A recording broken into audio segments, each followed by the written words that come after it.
การเลี้ยงแกะน้อยใส่คอกโรงเรือนเนาะ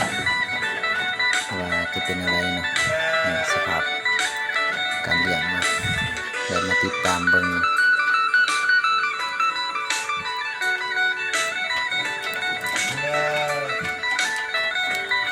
สำหรับคอกเนาะคอกในมันเฮาจะใส่ไม้เหลวเนาะมีห้างนำห้างอาหารเนาะข้างๆเหมาะสมกับแม่พันธุ์เนาะกินได้เนาะแกะน้อยจำนวนหนึ่งก็กินสะดวกกันเนาะก่อนเราไปกินสะดวก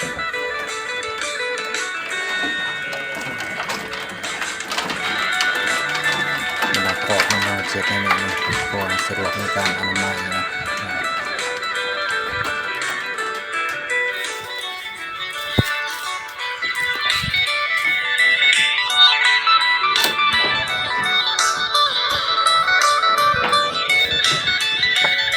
ตัวนี้มัน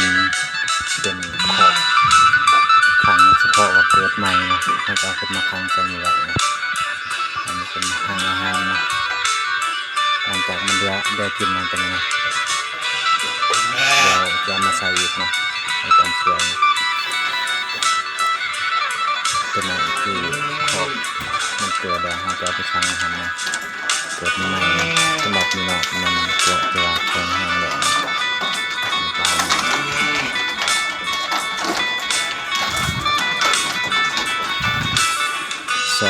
ซอกดุมในมัน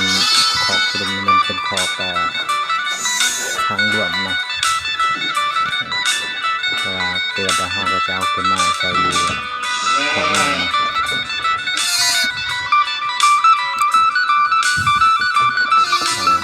ให้มันมี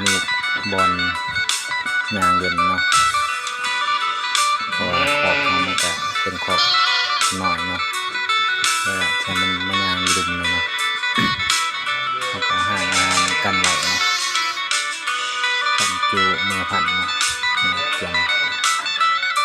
เป็นมันเมื่อพันเนาะเพื่อที่ผ่าน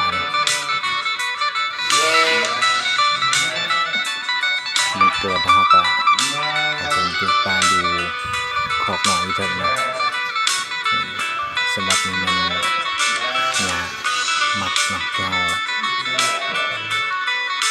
อัดใส่แข็งไว้เนาะเพื่อปลาไม่กินในช่วงแรก